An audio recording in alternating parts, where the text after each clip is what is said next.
Azevedo, criador de conteúdo do canal Bitnada. Também tenho uma empresa que importa e negocia hardware wallets aqui no Brasil, a ProtectCoin. E estou nesse mercado já há algum tempinho. Estou mais aqui para aprender aqui com vocês do que para falar aí. Bom, novamente, eu sou o Henrique, sou Core Contributor do ecossistema da Cartesia. Enfim, estou aqui para aprender também um pouco mais com vocês. E aí, meus queridos, tudo bem? Meu nome é Gabriel, eu estou desde 2018 no mercado cripto, trabalho mais do ponto de vista de análise conhecida no mercado como fundamentalista, né? Analisar projetos e decidir se vale a pena especular e ganhar dinheiro em cima ou não, mas sempre com o pé no chão, sem jogar dinheiro dos outros no lixo. E é isso, muito obrigado pelo convite do pessoal da Modular. Eu estou aqui também para aprender, mas também para tomar cerveja zero, que é muito gostosa. Obrigado pelo convite de todo mundo aí, a gente está muito top. Bom demais. Pô, gente, então, para a gente começar a esquentar esse tema de escalabilidade, eu queria falar um pouco, para a gente discutir um pouco sobre, eu acho que esse excesso, ou talvez o interesse grande sobre escalar projetos desse ciclo que a gente está tendo. Nos últimos anos, a gente tem visto muitos fundos de investimento aportando muita grana em projetos de escalabilidade, principalmente segundas camadas, terceiras camadas, milésimas camadas. E isso acontece porque no último ciclo uma das grandes críticas ao Ethereum, mas como todo o mercado, era justamente a incapacidade do mercado de absorver as aplicações e prover essa escalabilidade. Vocês acham que isso está indo bem? Vocês veem isso com bons olhos? Ou vocês acham que a gente está chegando a um ponto assim que isso está em excesso? Posso começar aí, já que está na minha mão, vou começar aqui. Cara, eu acho que sem dúvidas, do ciclo anterior para cá, a gente deu um salto muito grande em termos de tecnologia, de produtos de escalabilidade. E no final do dia, a gente está no mercado de tentativa e erro, a gente precisa entender isso, né? Nada é pronto dentro do mercado cripto, é um mercado de blockchain, na verdade. A gente está falando de uma tecnologia extremamente incipiente, que apesar de nascer o mercado de criptografia lá no meado dos anos 80, a tecnologia blockchain, como o que a gente conhece hoje, nasceu em 2009 pelas mãos do Satoshi. Então é um tempo muito curto de vida. Então graças a essa porrada de investimento que a gente está tendo, que a gente conseguiu dar esse salto em termos de tecnologia, né? A gente teve um investimento de a cada 90 empresas que se propõem a fazer uma blockchain, 10% disso ou menos do que isso consegue fazer uma tecnologia que preste, alguma coisa que minimamente vá para frente. Então eu considero que esses grandes investimentos que estão tendo é normal, tentativa e erro do ponto de vista de evolução da tecnologia. Mas já me adiantando um pouco, eu acredito que a gente já está num ponto em que é possível construir bons produtos dentro do mercado cripto.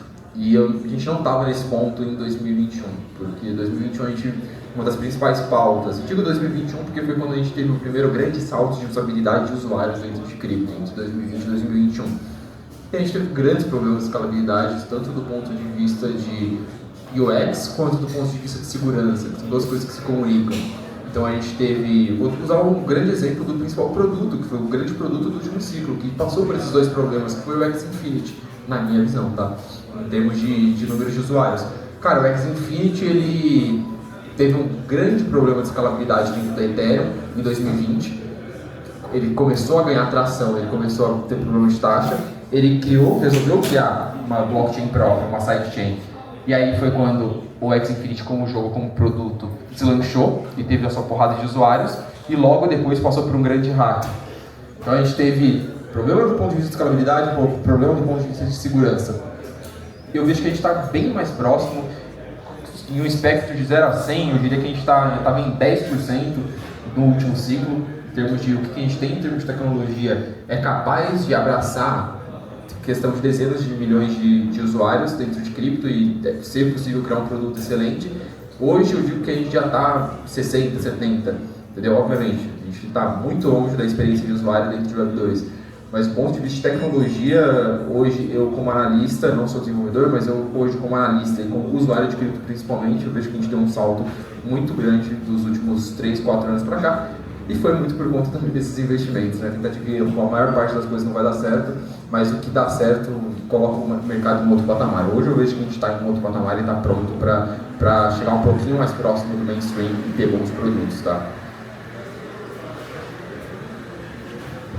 Bom, você falou dos investimentos, né?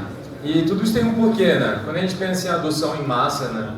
Os próximos 1 bilhão de usuários que a gente vai ter no ecossistema de Web3, são eles que embasam esses investimentos, né? Porque são eles que vão trazer essa liquidez para essas redes, né? E quando você pensa em, novamente, cases mais complexos, como um jogo, por exemplo, como foi o Axie Infinity, você vê que há alguns anos atrás você não tinha a maturidade de infraestrutura suficiente para conseguir aportar esses cases. Depois de esses avanços que a gente teve, seja em relação à visão do Ethereum, por exemplo, hoje, segundas camadas têm fees extremamente baratas. E boa parte do que o pessoal de algumas outras redes ainda critica do Ethereum é uma visão que não está olhando o que a gente está no estágio atual de infraestrutura.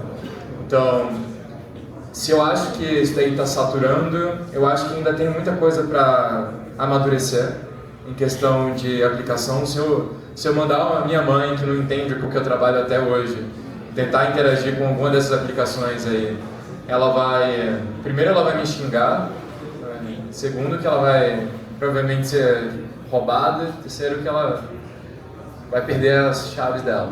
Então, basicamente, a gente tem ainda esse problema, acho que ainda tem muito que amadurecer. E eu particularmente acabei de voltar de Singapura agora.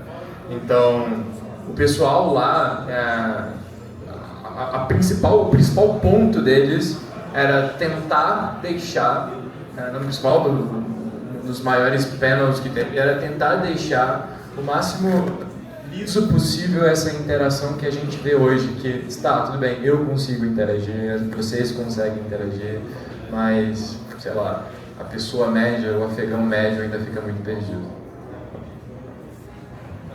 Total, eu estou muito em linha com o que a galera está falando, e eu tenho uma visão que é mais ou menos o seguinte, né? Você imagina que cada projeto, eu vi aqui o pessoal com a camisa da Venus, a galera da BNB Chain e tal, você imagina que cada projeto, cada chain é uma empresa nova, é uma startup, né?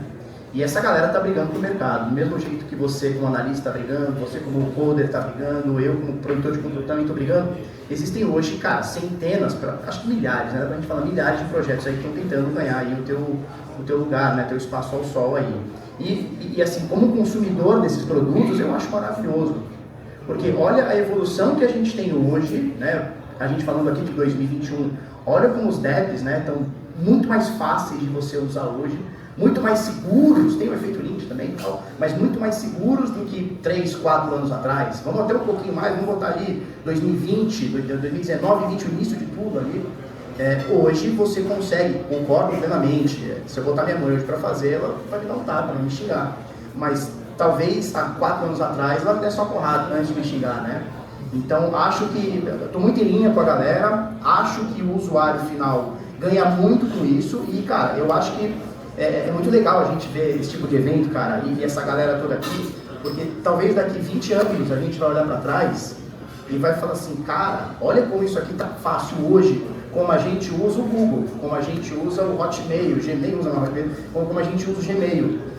Só que lá atrás não foi fácil usar o Google, né? Era o KD, era o Yahoo, sei lá. Não era fácil de usar, não era friendly, né? E eu acho que, cara, a galera que está codando hoje está deixando a parada cada vez mais fácil, e isso vem por conta da competitividade.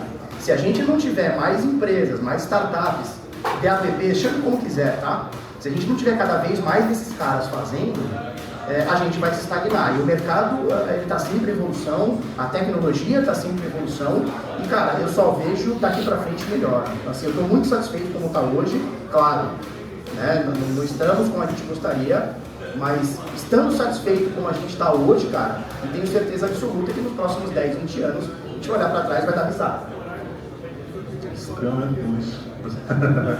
Mas muito bom, velho. Que bom que vocês estão otimistas, eu sempre sou pessimista demais.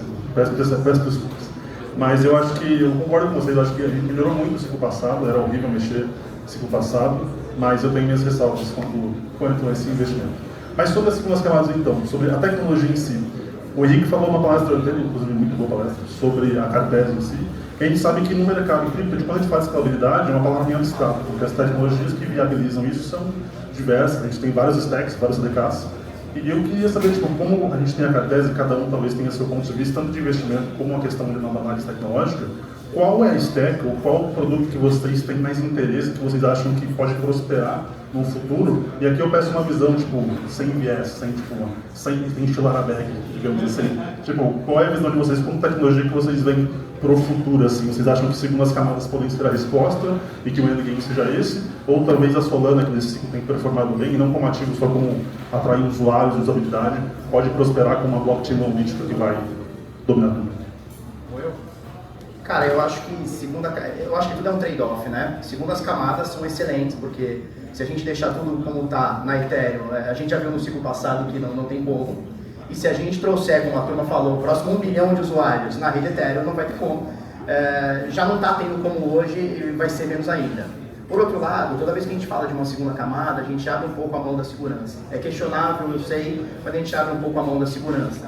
Então é um trade-off que o investidor precisa fazer.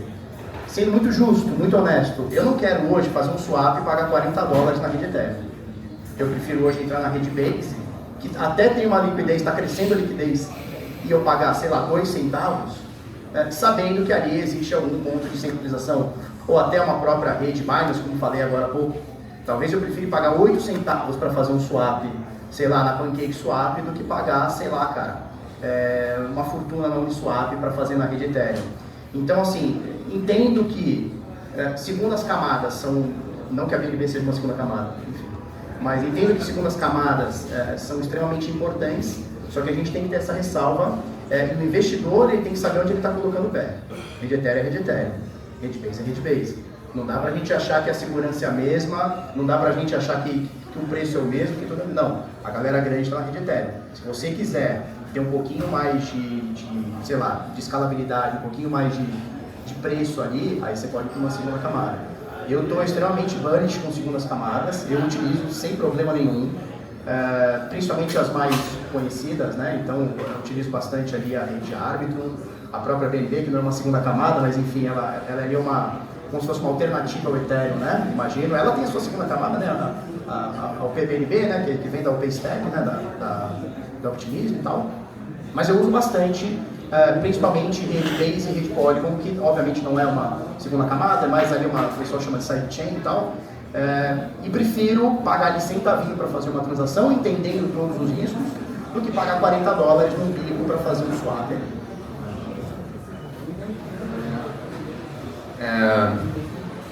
Sim, eu acredito na narrativa de Layer 2, não é porque hoje eu trabalho numa solução que se deploya também como Layer 2. E por que eu acredito nisso, né? Você falou de Solana, cara. Eu, como desenvolvedor, já brinquei muito com tudo. Enfim, eu gosto de blockchain como filosofia e brinco com todas as infraestruturas buscando a melhor para o use case que eu quero implementar. Essa é a minha filosofia quando eu me coloco de frente a um problema e que eu quero brincar com blockchain. Cara, no dia que você me mostrar que você está rodando um nó de Solana no seu notebook, aí você me fala que Solana é realmente um blockchain descentralizado. Porque quando você tem uma solução monolítica, como a Solana que se propõe a ter um alto throughput, que se propõe a ter um alto nível de execução de programas, enfim, ciclos de máquina a nível de N, quando o santo promete muito, você tem que desconfiar, entendeu? E sim, todo mundo tem o seu lugar quando a gente pensa no ecossistema atualmente, mas eu particularmente falando,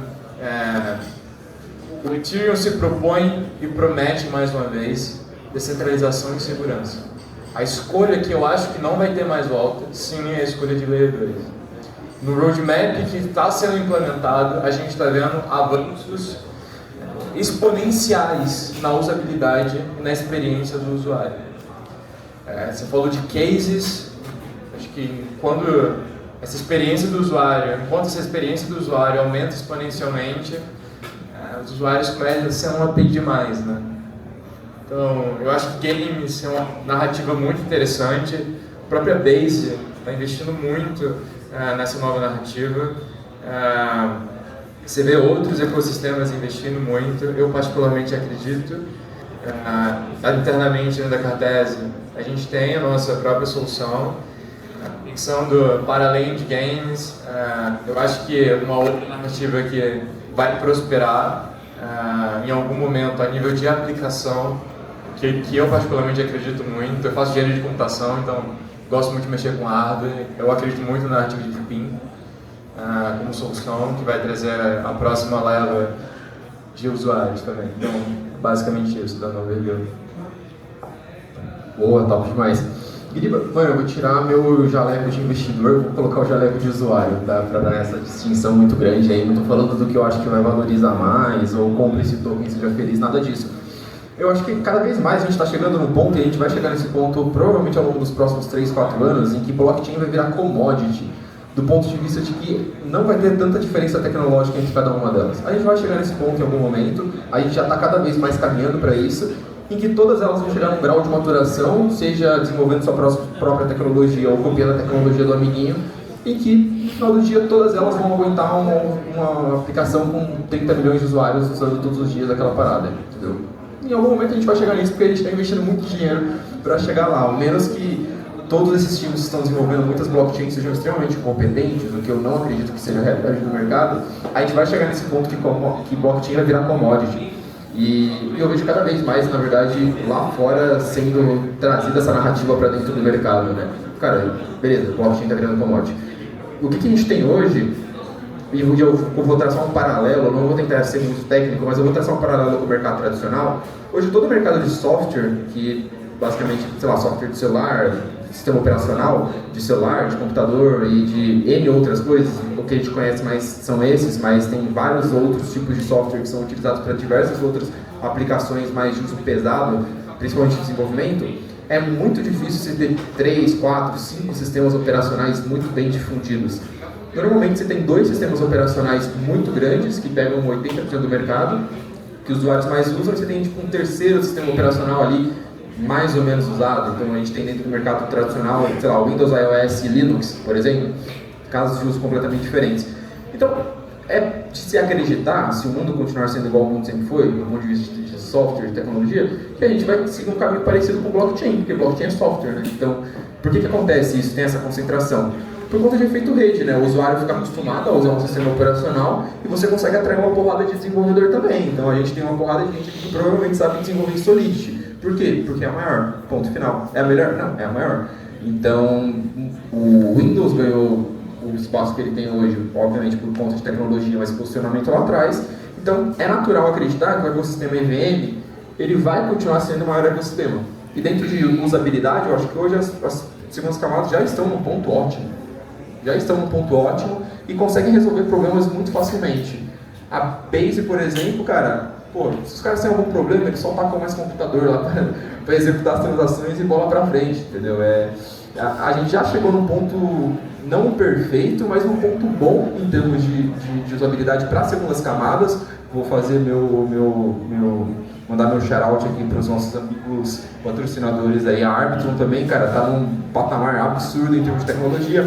Optimus também, BNB tem, cara, tem um ótimo produto, tem a Binance por trás investindo num caminhão de dinheiro. A Solana, eu acho que do ponto de vista de produto também é um ótimo produto para você utilizar. Beleza, a gente está chegando no ponto de commodity. O que vai diferenciar uma blockchain para outra? Aí eu acho que a gente já vai para o passo de produto. O cara que consegue ou atrair bons produtos para serem desenvolvidos lá dentro, ou desenvolver bons produtos lá dentro. Porque hoje, até, cara, respondendo a parada que ele falou sobre a nossa money não conseguir utilizar uma blockchain de verdade, eu não acho mais que isso é um problema de espaço de bloco, um problema de gas, um problema de node. Não é mais, é um problema de você não conseguir construir um aplicativo ou não se preocupar o suficiente para construir um aplicativo que abstraia tudo isso. Você construir um aplicativo que seja tão fácil fazer uma transação na rede do Bitcoin quanto pedir um lanche no iFood. Hoje a gente já consegue fazer isso, só que ainda não é algo extremamente difundido dentro do mercado. Então, cara, do ponto de vista de tecnologia, eu acho que o que a gente já tem hoje, que são os grandes destaques, vai continuar sendo os grandes destaques. Mas eu estou olhando com bastante carinho para os caras que estão de verdade preocupados em, primeiro, fazer integração com aplicações e trazer esse tipo de usabilidade para dentro do mercado cripto. 2 grandes destaques hoje, e que são as duas blockchains, não coincidentemente, né? São as duas blockchains que mais estão apresentando número de usuários ativos em cripto hoje, a NIR e a SUI. a gente acaba não falando tanto desses caras, porque são segunda camada, Solana, etc. Token subindo, Bitcoin, etc. A gente não fala muito desses caras, mas hoje a NIR e a Sui botam 3 milhões de usuários ativos todos os dias dentro de cripto. Como? A NIR com um aplicativo que chama Caixin, Kaikai ou Caixinha, esqueci o nome, mas cara, basicamente é um aplicativo que é tipo um Shopify asiático. Você entra lá, você fica fazendo algumas transaçõezinhas, fazendo compra, tipo um Shopee, tá ligado?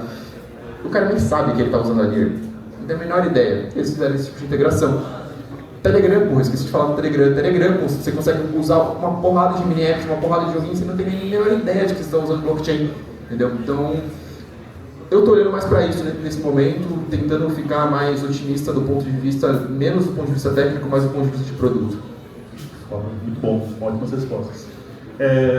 Agora indo um pouquinho para a escalabilidade, a gente está falando muito de, eu quis começar com a escalabilidade do ponto de infra, agora eu quero falar sobre escalabilidade do ponto de exatamente do que vocês dois falaram. Eu pensei nessa pergunta agora. Como que a gente, assim, cripto, quando a gente fala de cripto, a gente fala muito dos degens, né, do público que vai para cripto para especular.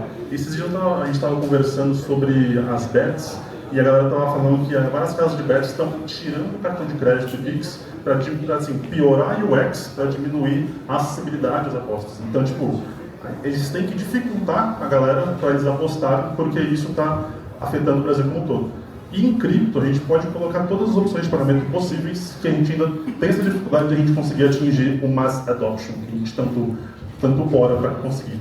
E aí eu queria saber de vocês, tipo, quando a gente pensa em escalabilidade de aplicação, na minha concepção, como ele falou sobre a Atom, a gente não tem que saber que a gente está usando um blockchain, a gente tem que simplesmente usar uma aplicação porque ela é útil ou não. Então, eu queria saber de vocês, agora do ponto de vista de aplicação, se vocês conhecem algum case real, não de degen, não de farmar airdrop do Hamster Combat, por exemplo, mas tipo, realmente a gente uma aplicação real que vocês conheçam, que as pessoas utilizem. E se vocês não tiverem nenhum case, também não tem nenhum problema, porque pessoalmente conheço poucos, qual é a forma que a gente consegue atingir as pessoas e não atingir uma adoption, que isso seria uma utopia, mas como que a gente consegue minimamente incluir na rotina das pessoas, que se torne parte do dia a dia delas?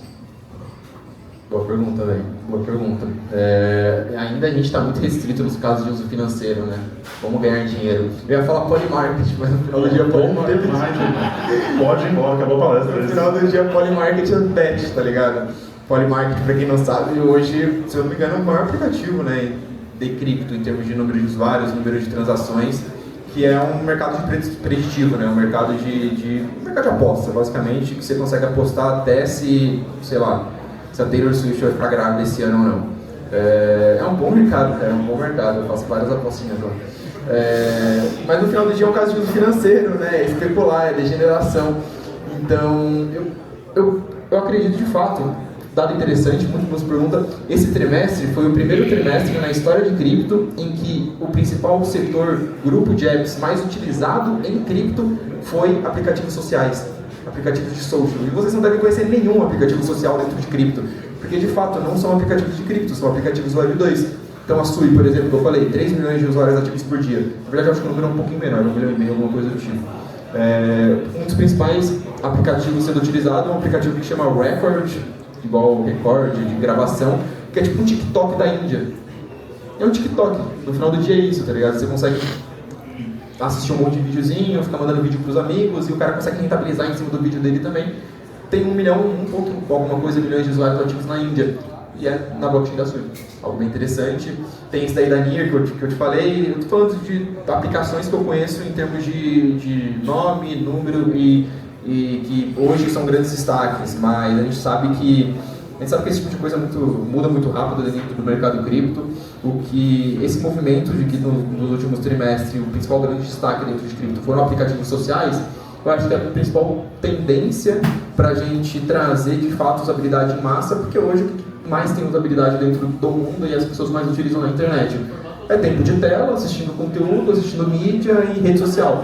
Então, se a gente quer pegar a massa e trazer de fato a massa para dentro de blockchain, a gente tem que trazer o que a massa está consumindo, que é mídia social e entretenimento. Então, eu acredito que se a gente olhar para esse tipo de aplicativo, é onde a gente mais tem possibilidade e probabilidade de trazer muitos usuários para dentro de cripto, é o que eu estaria olhando. Se se eu estivesse desenvolvendo alguma coisa, não sou desenvolvedor, mas se eu fosse hoje, exatamente nesse momento, criar uma empresa de cripto, uma startup, fica de ideia, e se alguém quiser fazer isso, me chama para ser sócio, tá? Seria alguma coisa social mesmo. Eu não desenvolveria nada do lado de infra, seria produto ou alguma coisa mais social. Vamos ver. Eu acho que a gente consegue separar a pergunta em duas partes. Primeiro, você comentou sobre esse movimento que a gente tem, né? A gente chama de DJing, né? A galera que gosta de especular. Eu acho que isso, para além da grana que rola e da geração de valor na ponta do usuário que pode gerar, eu acho que isso como movimento, por mais que eu tenha colegas que critiquem muito, que sejam muito avessos a esse movimento, isso como movimento traz valor para as infraestruturas, porque é nesse momento que a gente testa se aquilo dali vai realmente ficar em pé quando tiver muito usuário fazendo muita transação o tempo todo. Acho que um dos grandes pontos de inflexão do Ethereum foi o CryptoKitties, que foi basicamente o começo de tudo que a gente vê agora de Layer 2, né? Foi basicamente os caras, eu conseguia, por exemplo, se eu tivesse minha avó no Japão, fazer uma transferência para ela pagar alguma coisa porque alguém estava vendendo um gatinho na blockchain. Então, tá, dito isso, partindo do pressuposto agora que a gente não pode virar as costas para as aplicações e focar somente em infraestrutura, eu acredito que sim, eu acho que a parte de social é um dos grandes cases que a gente consegue trazer. Particularmente falando, eu tenho visto uma crescente muito grande em plataformas que estão sendo construídas em cima do Forecaster. Então, você tem aí uma usabilidade muito próxima do que a gente vê no Instagram, no TikTok. Você não precisa necessariamente, em algumas plataformas, conectar carteira, a não ser que você vai fazer determinada ação. Então, eu acho que é um dos poucos exemplos que eu vejo assim que você consegue ter um contato com que a blockchain consegue prover com garantia, com filosofia, sem necessariamente ser um nativo. Acho que é basicamente isso. Bacana. Pensando como um cara que usa as coisas e não um cara que coda, né? Eu tenho notado bastante, e eu vejo esse movimento vindo da Ásia para cá. Eu vejo que tem uma preocupação muito grande da gente ter o off-ramp, né? A saída de dinheiro, que hoje, no Brasil especificamente, é um problema, entrada e saída. Porque você tem reporte, você tem taxas altas em corretoras, se o cara tem um pouquinho de saldo, um pouquinho a mais, e ele colocar a grana na corretora, ele não consegue sacar, vamos falar a verdade, não consegue sacar, tem que dar imposto de renda, ou seja, é a tua documentação indo para a corretora, e eu não sei quem que é o gerente da corretora, porra, não sei, é um negócio que implica um pouco, né? E eu tô vendo muito isso vindo da Ásia para cá, que é o lance do cartão de crédito off-ramp. E eu tive experiências com vários deles nos últimos 3 para 4 meses. Poderia citar aqui a própria off-ramp, né, o nome off-ramp, tem a Spritz, você tem a Redot, existem outras aí também que eu não vou lembrar agora, que você consegue, através de uma aplicação Web 2, que eles até colocam ali um Web 3zinho, ou seja, em algum momento você até conecta a sua carteira, e você consegue pegar o teu dinheiro, que você já tem em cripto, e você consegue usar no dia a dia, muitas delas com taxas gratuitas. Então você tem a off-ramp pagando 0% de taxa, se você estiver, por exemplo, nos Estados Unidos e usar em dólar. Aqui no Brasil, coisa de 1,5%. A Redot, se não me engano, coisa de 2,3%. O que eu acho muito barato por um custo de privacidade. E eu acho que isso está crescendo bastante e é uma procura muito forte do usuário. Aí você vai falar assim, tá, mas cartão de crédito, que merda é essa, né? Não é isso que eu quero. Pô, se a gente está querendo trazer a próxima 1 bilhão de pessoas, a gente vai ter que dar essa facilidade para a galera. Ou a gente vai viver só de especular. Vamos comprar o Bitcoin agora, esperar ele bater 100 mil? É isso? Eu acho que não é por aí. Vamos comprar agora o Ethereum a 2,5, 2,300, sei lá quanto tá. Vamos esperar chegar em 5 para vender? E até lá, o que eu faço? Eu vou ficar olhando para aquilo no saldo na minha carteira? Então eu vejo que isso está crescendo bastante e essa galera que está fazendo na Ásia está vindo para o Brasil. E eu estou curtindo porque é uma galera que não está acostumada com o mercado cripto brasileiro, não está acostumada com o lance da declaração, da informação. Então, cara, os caras estão lá na Ásia, você está usando o teu cartão aqui, um cartão de crédito internacional. E eu vejo isso como uma forma de entrada e saída de dinheiro, mais de saída do que entrada, tudo bem. E eu vejo que o usuário, aquele que vai usar para o dia a dia, ele precisa ter alguma coisa a mais. E a gente está começando a entrar nessa era. Então eu estou muito de olho nesse lance dos cartões de cripto recarregáveis, né? Que a gente aqui chamaria de cartão de débito, porque você recarrega e depois você usa, mas a maioria deles você usa na função crédito. Tivemos aqui no Brasil, não sei se alguém vai lembrar, alguém lembra da Alter Bank? Vocês lembram da Alter? Cara, a Alter era uma opção maravilhosa, que foi vendida para a Melius, que é uma empresa listada em bolsa. Um ano depois eles acabaram o produto, né?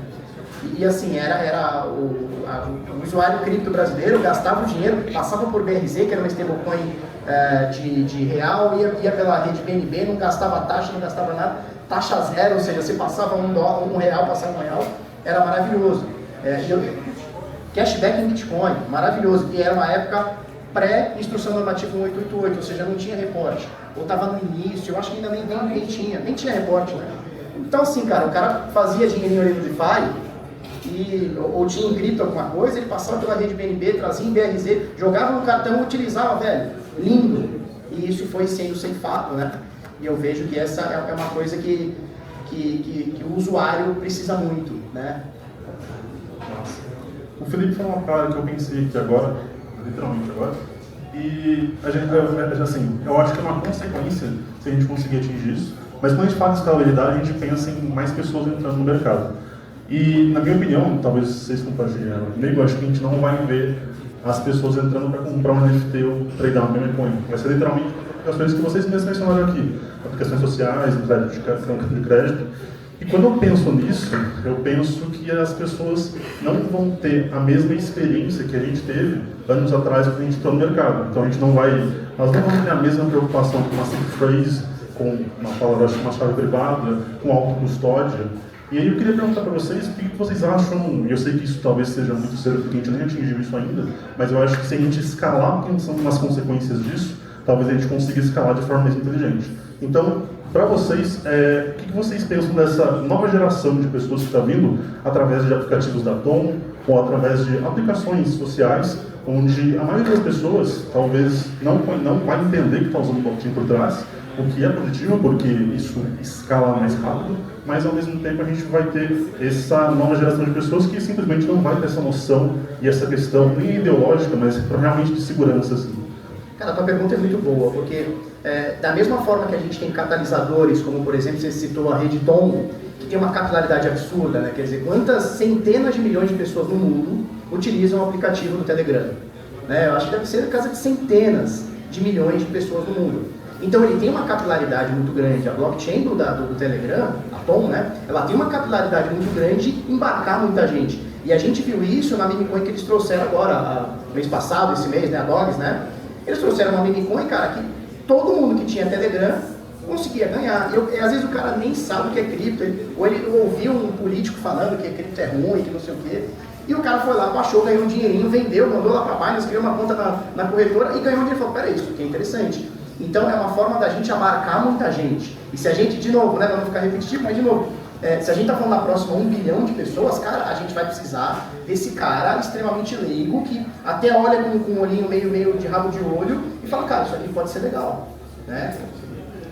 Por outro lado, né, você falou uma coisa muito importante, que é o seguinte, pô, a gente lá atrás, ou até mesmo hoje, acho que dá pra gente colocar hoje, é muito mais difícil hoje você usar uma carteira, utilizar um DAPP, fazer alguma coisa em blockchain, do que vai ser daqui a 10 anos, eu concordo. Mas aí é que está o risco-retorno, né? Então a galera que comprou Bitcoin lá atrás, por exemplo, ou comprou Ethereum lá na ICO, cara, esse cara comprou risco. O cara que está entrando hoje, ele está entrando com um universo de contratos inteligentes na frente dele. Né? Você tem milhões de formas de carteiras, tem o BIP39, tem um monte de coisa que o cara olha e fala assim, pô, legal, existe uma estrutura que talvez há 10 anos, 12 anos atrás, 15 anos atrás, com o início do Bitcoin não tinha. E o cara que estava comprando, minerando cripto ali, esse cara estava comprando risco. Né? Então eu acho que é muito por aí também, cara. Se o cara não quer risco nenhum, cara, ele vai entrar daqui 20 anos. mas também, cara, ele não vai pegar nenhuma exponencialidade, a não ser uma mini coin ou outra. Eu acho esse tema muito interessante. Nos últimos, acho que 6 meses, eu tenho focado muito em tentar procurar soluções que conseguem trazer uma usabilidade, uma ponta para o usuário, que ele simplesmente ou consegue fazer o que ele já faz, que é usar um Google da vida para conseguir entrar na minha aplicação, ou algo desse tipo, ou ter a mesma experiência, né, de, sei lá, enfim, não ter que conectar uma carteira, por exemplo, para acessar um site. A primeira coisa que aparecer para você é conecte sua carteira. Tipo assim, meu pai vai chegar e falar, como é que eu conecto a minha carteira na porra desse site? Pelo amor de Deus. Enfim, e isso é um problema aberto. Isso é um problema aberto, como você comentou. Tem muita gente olhando para isso. Muitos times, inclusive times muito bons. Tem um projeto que eu ouvi falar recentemente, mas que vale a pena comentar, que vai ser relativamente técnico, que é um projeto que está desenvolvido por um time da Ethereum Foundation chamado TLS Notary. Basicamente, você consegue provar requisições Web 2 on-chain, utilizando o Zkey. Então, acho que um dos cases que eu vi foi basicamente o pessoal tinha lá uma conta no Revolut, e a pessoa que tem a conta no Revolut, vamos lá, tem a pessoa A e a pessoa B que tem uma conta com o Revolut. A pessoa A tem dinheiros em blockchain, por exemplo.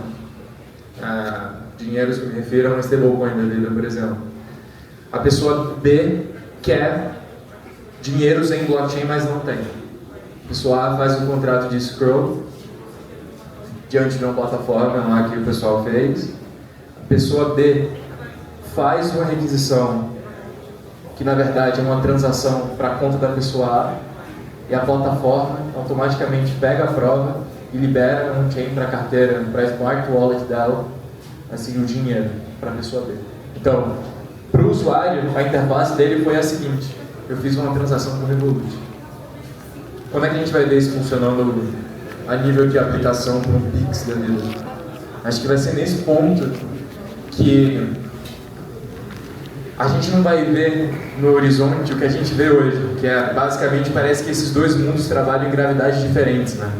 Parece que o primeiro mundo a gente está numa gravidade Web 2, aqui a maioria da população está na gravidade Web 2, a segunda está na gravidade Web 3, que nem aquele filme, eu acho que o pessoal fica invertido assim, sabe?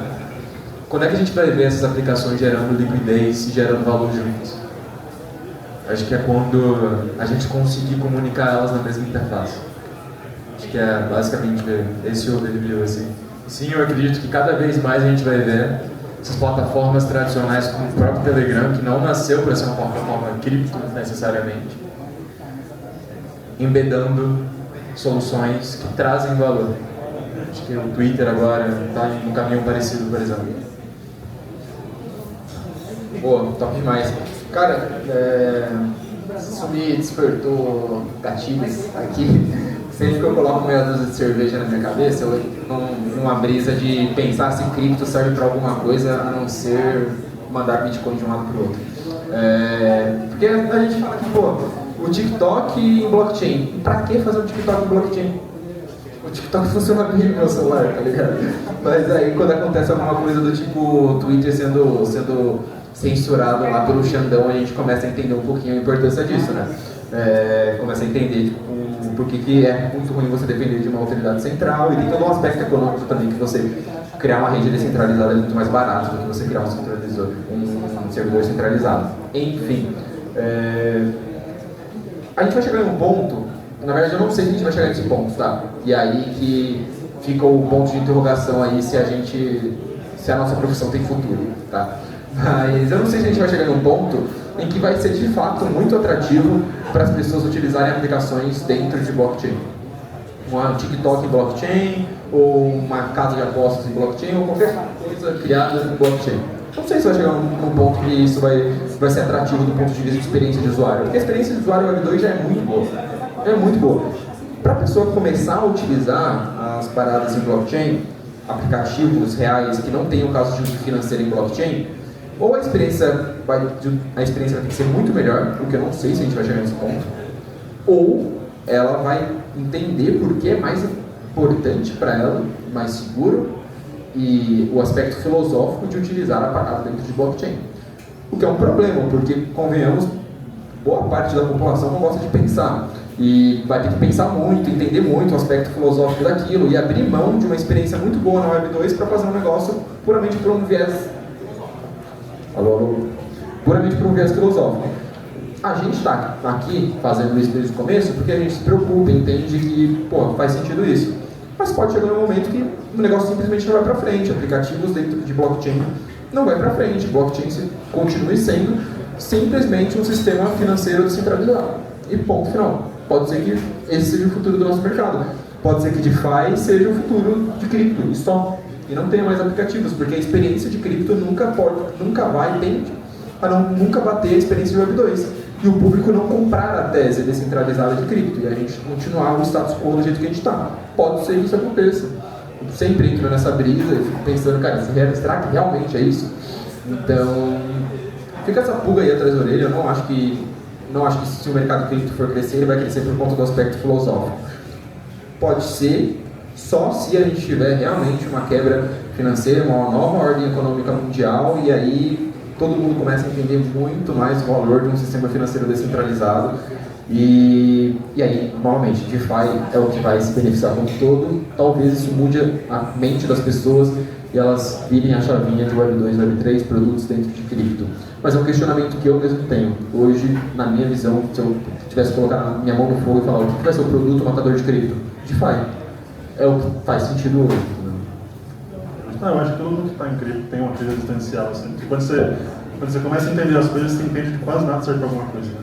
Então, infelizmente é assim. Eu acho que essa parte da gente que estuda bastante criticar as paradas é o que faz as paradas realmente evoluírem. Então, se não for o nosso lado para criticar, não vai ser as pessoas como para o Hamster Combat que vão criticar a descentralização da Atom, por exemplo. Então, acho que é muito da nossa parte aqui. Eu queria finalizar o painel aqui com uma previsão de cada um para vocês, justamente sobre essa questão da escalabilidade de aplicações. A gente falou sobre social, a gente falou sobre DeFi, a gente falou sobre coisas interessantes, mas qual é a perspectiva de vocês aqui? Eu sei que esse tem um espaço de cripto 5 anos, 5 das 50, mas qual é a perspectiva de vocês para o futuro de cripto nos próximos 5 anos? E eu não estou falando, tipo, o token X vai subir pra cacete no ano que vem. Não, eu estou falando, tipo, qual é a perspectiva de mercado, tanto de amadurecimento quanto de produtos que vocês esperam encontrar. Porra, aí me pegou. Cara, eu acho que nos próximos 5 anos, você falou? 5 anos? Boa, Guilherme. Cara, eu acho que nos próximos 5 anos a gente vai chegar cada vez mais próximo dessa abstração da blockchain e algum produto cada vez mais próximo do mainstream. De fato, eu estou muito otimista com a questão do crescimento do número de usuários da cripto ao longo dos próximos anos. E dentro da linha, eu estou muito na linha de que o grande crescimento do número de usuários vai vir dentro dos próximos 5 anos com usuários que não têm a menor ideia que estão usando blockchain. Eu realmente estou confiante com isso, estou otimista com isso. E do ponto de vista de institucionalização, eu realmente acredito que isso vai ser o principal catalisador de preço para a cripto. Tá? Entrada realmente grande de institucionais, mas institucional botando grana de fato, tá? Não estou falando do ETF e especular Bitcoin, porque é o que a gente tem de institucionalização hoje. Botando grana, desenvolvendo produto e botando o produto na mão dos usuários deles, entendeu? Acho que isso daí é uma trend forte, mas primeiro vai vir do ponto de vista de produto, do ponto de vista de usabilidade. Então eu estou nisso, eu estou meio Product Maxi, esse ciclo aí, eu não estou olhando mais tanto para a infraestrutura, acho que a gente já está chegando próximo do ponto onde a infraestrutura vira commodity. Eu espero de fato que a nossa próxima pernada de crescimento venha muito do ponto de vista de produto, porque isso é muito mais forte do que BlackRock botando grana no ETF de Bitcoin, muito mais forte, porque é usabilidade, né? Então, é isso, imagino que vai ser mais ou menos assim ao longo desses próximos 5 anos aí, estou feliz. Eu acho que a gente já chegou na maturidade, está chegando nessa maturidade em que aconteceu, na verdade vai acontecer o que aconteceu com o TCP/IP. Tinha até, sei lá, reuniões para discutir, que nem tem hoje, blockchain Rio, blockchain não sei o quê. tinha esse tipo de evento para o TCP/IP. Está chegando no momento que a infraestrutura está madura o suficiente para ela simplesmente sumir a nível de aplicação. E sumir no sentido não que ela vai deixar de ser utilizada, mas que a gente não vai mais falar se o protocolo utiliza Secure Rollup, Optimistic Rollup, se o usuário vai ter que aprender uma linguagem específica, como rollups. Essa é uma solução que está sendo buscada, por exemplo, pela maioria das infraestruturas, tentar prover uma interface que a gente consegue fazer a ponte entre desenvolvedores. E uma vez dessa ponte feita, a gente tem novos casos de uso que trazem muito mais usuários. Sim, eu acredito que a gente vai ver casos de uso para além do DeFi nos próximos anos, que trazem valor. Acho que uma parte da filosofia que vai dizer que embasa o blockchain é retirar intermediário, e sim, seja no mercado financeiro tradicional, como o Banco Central já comprou com Drex, como BlackRock já comprou com RWA, seja em outros mercados, você ainda tem intermediários que não geram valor na cadeia, que podem ser retirados, que vai tirar ali boa parte do custo do valor que a pessoa paga na ponta por usar uma aplicação. Então, eu sou muito otimista em relação a isso. Eu não sou otimista no sentido de que o que eu estou fazendo agora vai continuar sendo discutido por todo mundo que está dentro da bolha. Acho que quando essa bolha for aberta, o que está acontecendo já, e novos usuários entrarem, a nova leva não vai precisar saber de nada disso. Mas que quem é mais antigo tenha conhecimento de como é que as coisas funcionam e da filosofia por trás. Ele só vai ver o valor na ponta sendo criado. Acho que, só dando um contraponto ao que você falou anteriormente, a gente não sente a necessidade, às vezes, que a gente não tem problema com isso. Mas, quando você olha para países em que você tem uma restrição a nível de censura, a nível financeiro, como uma Venezuela, como uma Argentina da vida, ou em países que o sistema financeiro está sendo ali, de certa forma, barrado e retirando a democratização dele para a população, você vê cripto, blockchain emergindo e criando valor. Então, estou bem otimista em relação a isso. A gente começou e você falou que a gente está muito otimista, né? Agora, se eu parecia otimista, agora eu vou ser um pouquinho chato. Porque eu não estou otimista, mas não com a usabilidade, não com a produção de produtos. Eu não estou otimista de como o mercado, e eu me incluo nele, tá? Eu não estou me excluindo disso, de como o mercado hoje está olhando para a institucionalização da cripto. Então, hoje, a gente está aplaudindo o político falando de moeda como curso legal no país. A gente está aplaudindo com uma gigantesca gestora bota lá seu ETF, produto cripto. A gente está aplaudindo que uma grande corretora tenha hoje 15%, 13%, eu não vou lembrar agora, 13% de todos os bitcoins existentes na mão. E a gente está aplaudindo o político falar bem de Bitcoin, falar bem de cripto e esse tipo de coisa. E isso é um caminho, cara, que eu olho quando eu comecei quase 11 anos atrás, mês que vem vai fazer 11 anos que eu estou no mercado, era totalmente o oposto que a gente... Você falasse assim, ó, político está indo para cripto, velho, para com isso, não vai acontecer nunca. E hoje, não só o político está indo para cripto, como o mercado cripto está abraçando isso e achando legal. Então, o que eu vejo? Eu vejo um descolamento de filosofia, de como era no início, e eu acho que naturalmente a gente vai voltar a olhar para a privacidade da gente. Quando que a gente vai olhar? Quando a gente não tiver mais privacidade nenhuma. Quando tudo quanto é tipo de aplicativo começar a pedir KYC, e a gente já está vendo muitos deles, a gente já está vendo muito aplicativo não rodando nos Estados Unidos, não rodando no Canadá, Austrália, etc. E quando a gente começar a ver que a gente está perdendo a nossa privacidade. Então, eu estou muito pessimista nisso. Eu acho que a gente está indo de braços abertos nesse sentido, e eu acho muito perigoso. E, naturalmente, a gente vai se lascar com isso. Em algum momento, a gente volta a abrir esse laço aí com políticos e institucionais e tudo mais. Que final feliz. Meu Deus do céu. Não fui pessimista logo, finalmente.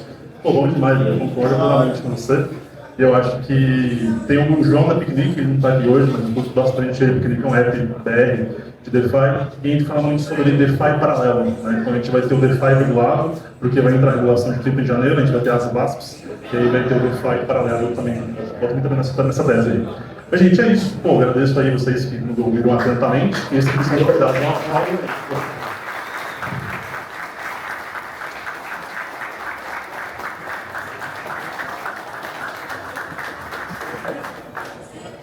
Opa, pergunta, manda ver.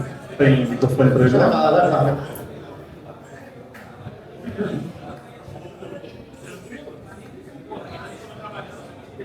O Escudeiro colocou uma pulga atrás da orelha e o Henrique levantou uma bola sobre a infraestrutura e as questões de se você não conseguir rodar um validador no seu próprio computador, não é descentralizado de verdade. Queria saber sua opinião sobre a questão do Ethereum ir para o Proof of Work, para o Proof of Stake, saindo de Proof of Work. Um novo validador tendo a necessidade de você provar 72 Ethers para você poder fazer um stake. Isso eu acho que mata um pouco da descentralização, na minha opinião. Isso tem muito a ver com o que o Escudeiro falou, porque você começa a ter a identificação dos nós validadores, né? E queria saber sua opinião sobre essa escalabilidade e o papel do Brasil em relação a isso, matriz energética, sobre a gente ter ou não ter validadores aqui no Brasil. E esses fatos de você permitir ou não os validadores com outros meios, como o Proof of Stake, se isso não mata a escalabilidade, no sentido de algumas blockchains de Layer 2 terem um nó validador. Ou seja, como que isso fica? Você levantou um ótimo ponto. Acho que essa virada de algoritmo de consenso foi produto para muita crítica, mas existem prós e contras em qualquer aplicação. Acho que o que você não pode tirar do Ethereum é que ele nunca caiu. Diferente de alguns que caem, tem aniversário, né, quando cai. Todo ano vai cair. Você só não sabe quando. Então, como matriz energética e o papel do Brasil nessa escalabilidade, eu acho que quando a gente caminha para a infraestrutura, sim, eu acredito que elas vão virar commodity. Acredito que sim, vão virar commodity. Mas vão virar commodity depois de algumas se consolidarem. Porque aí elas vão ser copiadas, basicamente. E quando a gente pensa nos principais approaches de escalabilidade atualmente, você começa a ter um bottleneck quando você pensa em aplicações que tentam escalar extremamente em cima de ZK, por exemplo. Você precisa de um poder computacional extremamente grande para conseguir provar uma aplicação complexa, como um modelo de IA, em cima de uma infraestrutura que utiliza Zero Knowledge, por exemplo. Particularmente falando, não é nem puxando sardinha, porque esse é um ponto específico que a gente coloca como prol de uma infraestrutura que utiliza Optimistic Rollups, como a Arbitrum, como a Cartese utiliza. Você, como approach otimista, e tendo algum fraud proof, que é o algoritmo de consenso dessa outra camada, você só faz a computação daquilo em que os nós discordarem. Quando você tem esse ponto acontecendo, você tem muito menos computação requerida. Quando a gente olha para o futuro dessas aplicações que buscam infraestruturas mais complexas para implementar em cases mais complexos, eu acho que essa vai ser a casa dessas infraestruturas. E se elas quiserem escolher ter uma agenda, acho que relativamente focada em ESG, elas vão também escolher isso daí como infraestrutura. Alguém mais tem alguma pergunta? Que?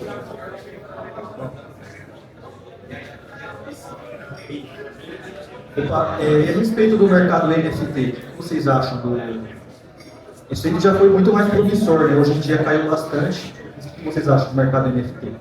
Cara, o mercado NFT ele nasceu muito do ponto de vista de especulação, né? Especulação de JPEG. O mercado de NFT hoje ele ainda está extremamente aquecido, só que do ponto de vista de usabilidade. Então eu, por exemplo, tenho uma porrada de NFT de jogo, por exemplo, que eu uso dentro do jogo. Então acho que é um pouco desse o caminho, entendeu? NFT no final do dia nada mais é do que propriedade digital. Nada mais é do que, cara, você conseguir verificar digitalmente que alguma coisa é sua. É um selo de verificação. E hoje a gente tem um dos mercados mais óbvios do mundo, que é o mercado de games, por exemplo, o mercado de skins, em que você consegue ter um asset, um ativo dentro do jogo, um bonequinho, uma arminha, um chapéu, um boné, em que você compra aquilo, um jogador, uma carta no FIFA, e isso movimenta bilhões de dólares na economia. Hoje a economia de jogos é a maior economia de entretenimento do mundo, à frente da TV, do cinema, da música, de tudo. Então, acho que o caminho está muito mais voltado para isso. Propriedade digital é algo cada vez mais valioso no mundo extremamente digital. 10 anos atrás, você não tinha essa parada de comprar cartinha no FIFA, comprar arminha no Fortnite, comprar skin no CS. E isso está muito mais presente, principalmente dentro da cabeça dessa geração. Essa geração entende o conceito de propriedade digital. E à medida que essa população vai crescendo, vai cada vez mais tendo poder aquisitivo em mãos, ela tende cada vez mais a replicar essa cultura de propriedade digital. E NFT nada mais é do que a ferramenta para fornecer propriedade digital. Então, eu confio muito mais na tecnologia e gosto muito mais da tecnologia quando a gente aplica a usabilidade em cima dela e não para comprar uma imagem de um macaquinho lá porque o Neymar comprou e eu quero especular em cima disso. Sempre vai ter, especulação sempre vai ter, mas NFT continua sendo uma tecnologia com uma propriedade tecnológica muito forte. Alguém deseja complementar sobre NFT? Também é um acesso, né, para sociedades, né, também grupos, né. Cara, o NFT pode ser o ingresso para eu ir no jogo do Corinthians também.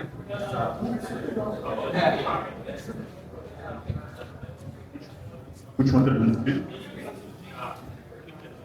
Parabéns pelo debate, é muito bom, muito interessante. Eu queria colocar do ponto de vista do usuário final. Eu venho de uma geração que não tinha nem celular, por incrível que pareça. E o mercado cripto, ele desbravou muita coisa na tecnologia. E uma das coisas que eu percebo como criador de conteúdo é que uma boa parte da minha audiência não entende patavinas do que a gente fala sobre isso. Né? Sem querer puxar a brasa aqui para o Felipe, mas eu, quando comecei acompanhando o Felipe e outros caras do mercado. Já começou errado. Mas aprendi muito, mesmo dando passos errados, já aprendi muito. Vocês não acham que a gente deveria, tanto o mercado, os próprios desenvolvedores, a turma das redes e principalmente os criadores de conteúdo, vou falar do Brasil, deveria tentar tornar essa educação mais acessível à galera que não entende de tecnologia, não sabe o que é roll-up, não sabe o que é segunda camada, não sabe o que é blockchain. A gente não criou um muro, nós mesmos criamos um muro para que pessoas, por exemplo, que não são da geração Z, a galera de mais idade, tenha muita dificuldade de acessar, sabe? Eu acho que você tem razão, e tá aí um nicho aberto, né? Tá um nicho aberto. Se nós, criadores de conteúdo, não estamos conseguindo botar na cabeça da galera que é a cripto, cara, tem um nicho aberto para que pessoas substituam a gente, né? Então, acredito que tem muito criador de conteúdo, agora falando da nossa área, né? Tem muito criador de conteúdo que não faz ideia o que é Bitcoin, não faz ideia o que é cripto. Tem muito criador de conteúdo que não tem cripto, e assim, eu diria para você que é mais da metade. Cara, se a gente não está conseguindo comunicar, a gente naturalmente vai ser substituído. Assim como, sei lá, uma segunda camada hoje que não está conseguindo tracionar vai ser substituída por alguma que tracione, independente do motivo. Então tem um nicho aí de mercado. E a gente tem que entender também que o nosso mercado é muito incipiente. A gente está falando de Bitcoin vai fazer 16 anos, dia 3 de janeiro do ano que vem. Se a gente for falar de maturidade, questionável se 2017 ou 2020 para 2021, que a gente tem um mercado mais maduro, né? Então é muito novo, cara. A gente está falando de 4, 7, 8 anos aí no máximo de conhecimento cripto. É muito pouco tempo. A gente vai chegar lá. Em algum momento eu acho que a gente vai chegar lá. Acho que é uma ótima pergunta isso daí. Cara, acho que o que a gente está discutindo aqui sobre o mercado cripto, na verdade, nasceu, se você olhar, né, você olha o arquétipo que representa o Vitalik, por exemplo. Pô, programador de caverna, magrelo pra caralho, que nem eu, um pouco mais dark do que eu, que aparece de vez em quando, todo atípico para falar sobre qual que é o futuro da infraestrutura. Assim. Cara, eu não acho que a gente tem que educar sobre a infraestrutura. Eu não acho que a gente tem que falar sobre o que é Enroller. Eu não acho que a gente tem que falar isso. Eu acho que o esforço tem que ser feito na ponta de deixar a aplicação simples o suficiente para você não saber. O que é que isso aí? Sim, óbvio. A gente está num período que a gente não chegou nisso ainda. Passarinho que chega primeiro, bebe água limpa, quem aprender sobre isso agora vai conseguir pegar as oportunidades, ou conseguiu pegar as oportunidades que foram os tokens que subiram baseado nessa infraestrutura, nessas infraestruturas. Mas, não sei, eu tenho as minhas dúvidas em relação ao quanto a gente tem ainda que educar a população em relação a isso, ao invés de tentar melhorar o nível de aplicação dela.